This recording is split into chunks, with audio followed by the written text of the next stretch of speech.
اور انہیں اس معاملے پر سوچنے کے لیے تھوڑی دنوں کے لیے مہلت دے دی۔ بس اسی مہلت کے دوران ان نوجوانوں نے اپنے ایمان کے ساتھ پہاڑوں کی طرف بھاگ جانے کا فیصلہ کیا اور یہ لوگ کسی پہاڑ کے ایک غار میں جا کر چھپ گئے۔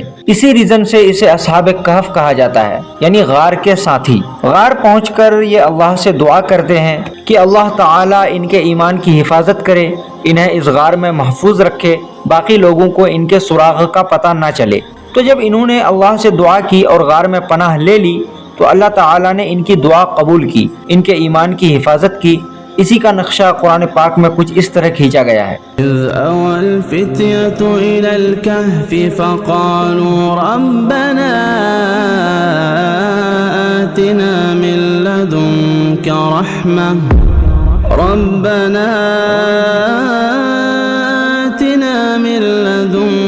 رحمة وهيئ لنا من أمرنا رشدا فضربنا على آذانهم في الكهف سنين عددا۔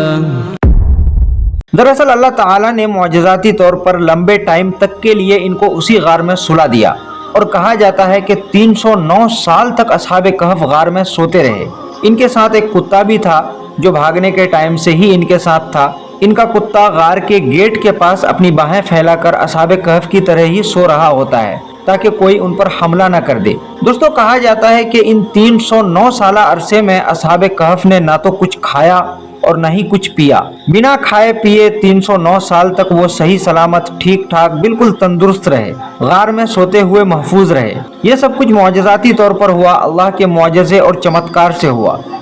وترى الشمس إذا طلعت تزاور عن كهفهم ذات اليمين وإذا غربت تقرضهم ذات الشمال وهم في فجوة منه ذلك من آيات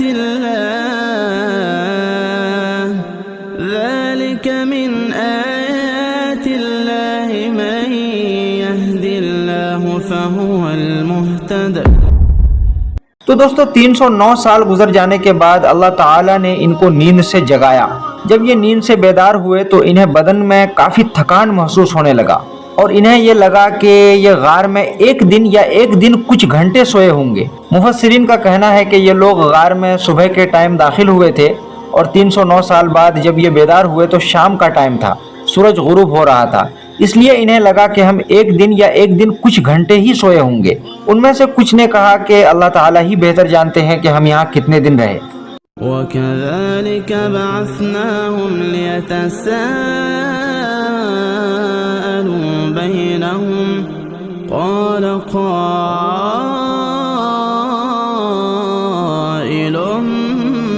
مِّنْهُمْ كَمْ لَبِثْتُمْ قَالُوا لَبِثْنَا يَوْمًا أَوْ بَعْضَ يَوْمٍ قَالُوا رَبُّكُمْ أَعْلَمُ بِمَا لَبِثْتُمْ۔ نیند سے بیدار ہونے کے بعد انہیں بہت بھوک لگی، اس لیے اس نے اپنے ایک ساتھی کو جس کا نام یملیخا تھا بازار کچھ خریدنے کے لیے بھیجا۔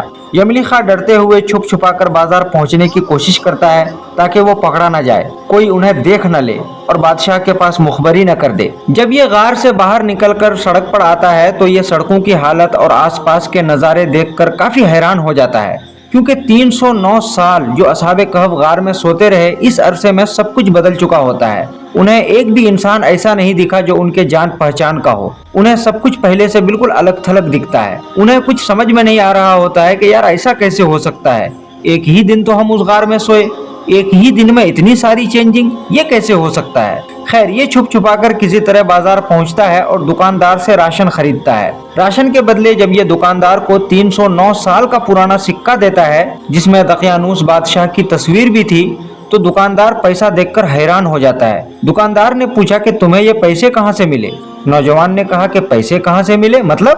یہ پیسہ یہاں کی کرنسی ہے جس سے ہم لین دین کرتے ہیں، اس میں دقیانوس بادشاہ کا فوٹو بھی ہے۔ دکاندار نے کہا کیا تمہارا دماغ خراب ہو گیا ہے؟ دقیانوس بادشاہ تو 300 سال پہلے ہی مر چکا ہے۔ نوجوان یہ سن کر بہت حیران ہو جاتا ہے کہ 300 سال پہلے یہ کیسے ہو سکتا ہے؟ ہم تو 1 یا 2 دن اس غار میں سوئے ہوں گے۔ یہ ماجرا دیکھ کر وہاں چاروں اور لوگ اکٹھے ہو جاتے ہیں۔ پھر اس نوجوان کو اس وقت کے بادشاہ کے پاس لے جایا جاتا ہے جس کا نام بیدوسیس بتلایا گیا ہے۔ یہ بادشاہ مومن اور مسلم تھا، ایک اللہ کی عبادت کرتا تھا اور بڑا نیک اور بڑا رحم دل بادشاہ تھا۔ نوجوان نے بادشاہ کو اپنی پوری کہانی سنائی، ساری باتیں بتائی کہ وہ کیسے اور کیوں بھاگے اور غار میں جا کر چھپے۔